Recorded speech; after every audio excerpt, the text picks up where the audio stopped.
That was powerful. And I don't know about you guys, but that last quote is so powerful. All right, so we literally have our last segment, and this one is going to be a really great one. When we start to think about entertainment, which everyone, of course, is excited about, what's on TV, or even just heading to the movie theater, today it's very, very different. And now when we start looking at the endless choices when it comes to platform screens, as well as the power of all of it in terms of what we watch is really in our hands. It's that simple nowadays. So this literally means that viewers are fully in control of what we watch, how we watch it, and when we watch it. Our final session reflects on lessons from the first 20 years of YouTube and where the future of entertainment is heading. Here to discuss what's next in the vertical media, the creator economy, and global audiences, help me welcome Head of YouTube Canada, Andrew Peterson, and YouTube creator, Hafu Go.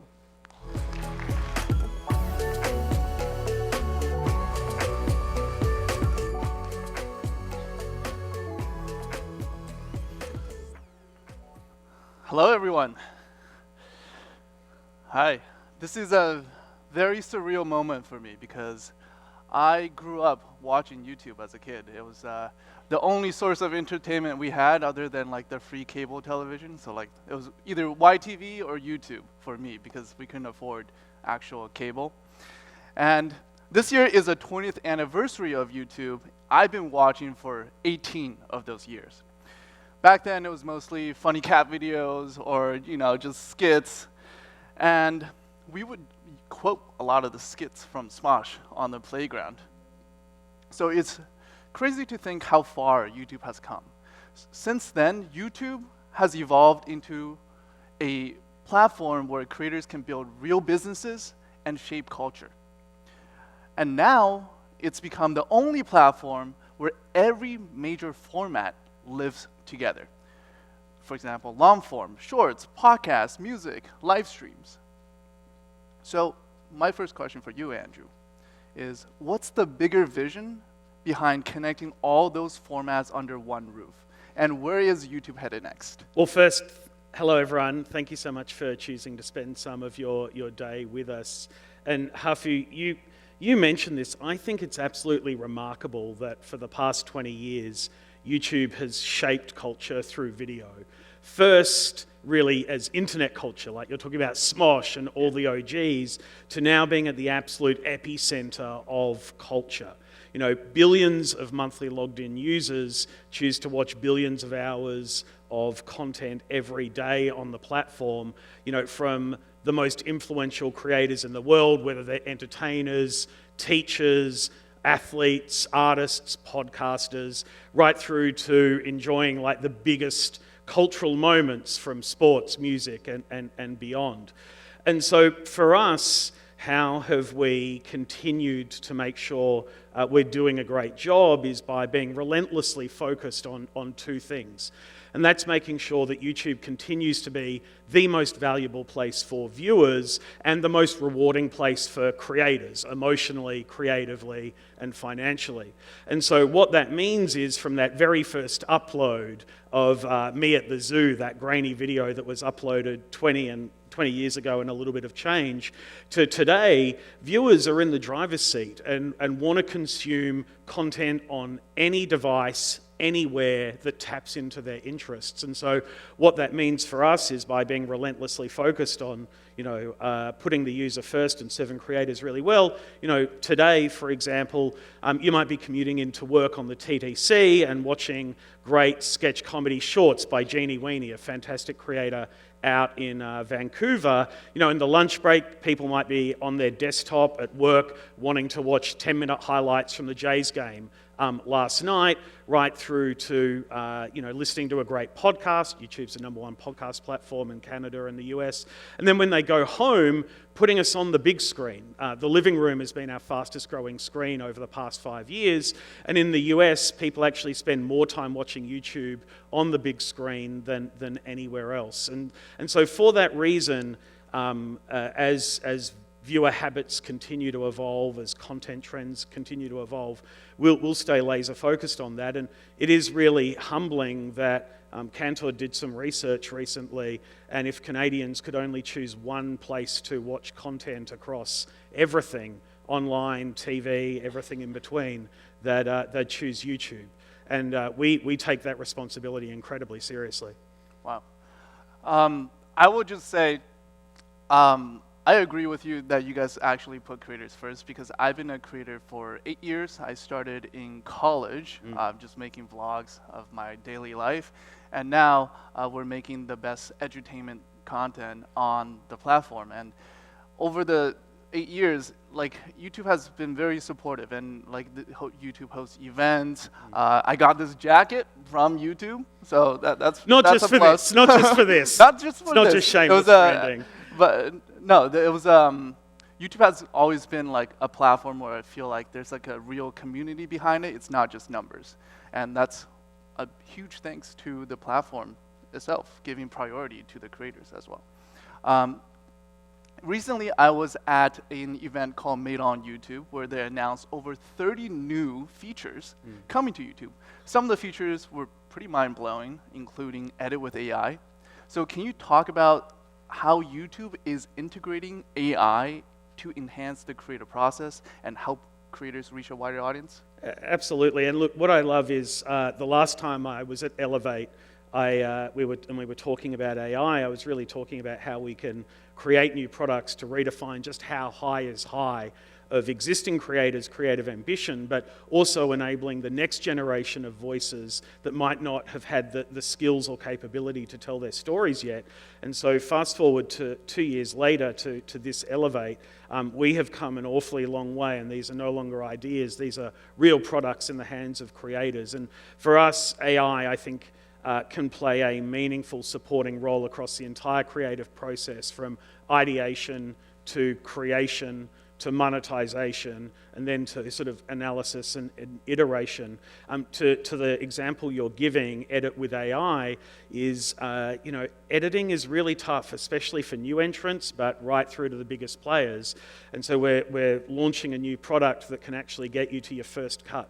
So you tell our system what is the story you want to tell, you ingest all the footage that you've shot, and it will give you that first cut that you can then build on. Because I don't know about you, Hafu, but for me, the enemy of creativity is the blank page. That if you can get past that, it's a great thing. But right through to reaching new audiences, another project that we've already launched, and this one just blew me away, is AI dubbing and translation. Dubbing, I love dubbing, yes. And so we recently launched a new product where YouTube videos can actually have different audio tracks in different languages. And through our AI dubbing tool, all of a sudden, a great Canadian creator, whether they're uploading or English and French, can start making their content eminently accessible to audiences that speak Spanish, Portuguese, Hindi. And what blew me away, and all of us, is in the beta we ran for this with about 10,000 channels, over 40% of videos with a dubbed channel are getting watch time in that dubbed language. And so the opportunity to expand your audience beyond the language that you speak is remarkable. And I think what that is going to do is really help us take our mission to give everyone a voice and show them the world to the next level, because content from every corner of the globe is going to be accessible to us, even if it wasn't originally in the languages that we speak ourselves. Yeah, I've been using the dubbing feature, and like my views have almost doubled since I started dubbing. And usually before AI dubbing was a thing, you have to like manually hire people to do it, very costly. But now AI dubbing is just like a feature you can turn on. Yeah. Very cool. So what kind of trends do you see emerging in creator monetization beyond the traditional like AdSense? And how is YouTube supporting creators in diversifying their income streams? Yeah, so I mean, the YouTube Partner Program, for those that don't know, shares the majority of revenue that we generate on the platform with creators. And so with that, KPMG recently did a study, and in 2024, YouTube was the second biggest driver of content creation when you look at actual spend to creators and to the entire creative process. spending over $32 billion US last year. So the YouTube Partner Program is incredibly prolific and strong. But what that does is through the YouTube Partner Program, and you're a great example of this, Hafu, is with the revenue you generate, you can reinvest in yourselves and your businesses. And so for us, we continue to build new ways to monetize on the platform. There are now actually over 10 ways to monetize on YouTube. In addition to advertising, there's also subscriptions, there's commerce, there's fan funding. But one stat that, again, really blew me away, you can see I'm the data guy, but I enjoy knowing that things are actually true, is Canadians, when they look at creators, 3/4 of them think that YouTube creators are the most trustworthy creators across all platforms. And so for that reason, 2 areas we're really betting big on that I think is going to be great for you and the 45,000 other creators that monetize on YouTube in Canada is through 2 areas. One is through YouTube shopping. Commerce is just huge for us. We've seen GMV grow 5x year on year, and we're quite bullish on that. We think you ain't seen nothing yet. And the other is on brand deals as well, of how do we connect advertisers with creators so you can independently figure out how you collaborate together and how advertisers can not only leverage your influence, but really leverage the incredible creativity of you being able to connect with audiences in really authentic ways. That's awesome. A lot of cool features coming our way. I would say like YouTube has been kind of like the foundation for my creator business, because every platform has its like ups and downs in terms of like the engagement that we get, but YouTube has been the most stable over time, and it has been the one that is the most monetizable. And that's huge thanks to you guys thinking about this. Look, I'd say out of the 2 of us, Hafu, I actually think you're the more impressive one here, but it is an absolute joy to be able to support amazing Canadian creativity thrive both here at home and around the world. And well, I actually want to touch on that. Okay, well let's want to do touch that. on that because I know Canada produces a lot of great creators, but like many still seek to grow their careers outside, for example, in the US.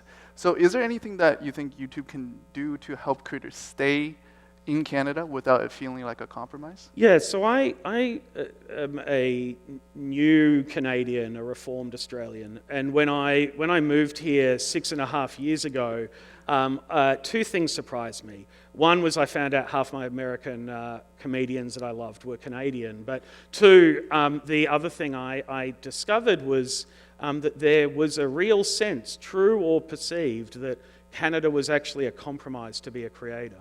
And being a very database person, I just don't see that to be the case anymore. You know, I'm really passionate about YouTube leveling the playing field for creativity.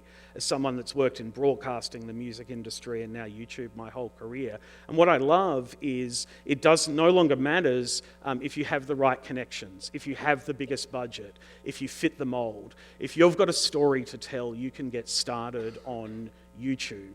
And then because of the global reach of YouTube, over 90% of Canadian creators' watch time on the platform comes from outside Canada. So you're in a great market serving your home audience, but you're also in the export business building audiences around the world. And I look at you and the impressive business you've built, you know, like over 10 million subscribers, we're at relatively. 15 15 million subscribers, but who's counting? But yeah, round of applause. Thank you.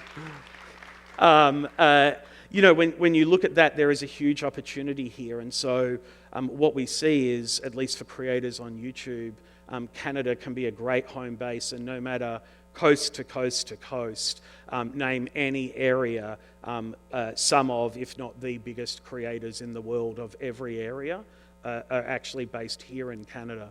So I think, like, what do we need to do to better serve that is, this is all well and good for me to say on stage here. I don't think enough people know that.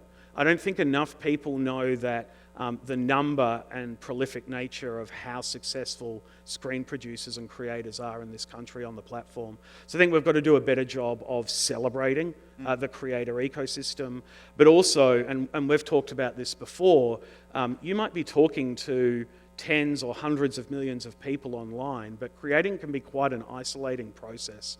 And so I think not only promoting the creator ecosystem in this country and its great success, but playing a convening role to bring it together and establish an even stronger community that learns from each other and supports each other is key. And we do things like where you got that jacket to run that, but there's so much more work to do. But what I love is that work is built on a foundation of strength, of Canadian creativity is absolutely thriving on the global stage. Love that.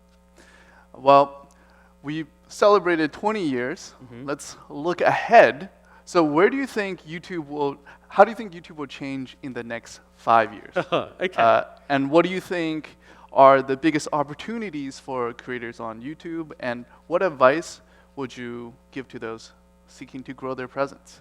I always love the 5-year question because I always feel like if I get it right, I should probably buy a lotto ticket after this as well. Well, you are the head of YouTube Canada, so if there's anyone to answer this, it would be you. No, that is a fair push. But I think let me answer this in a slightly strange way of what is going to stay the same, and then how do things then evolve built on that.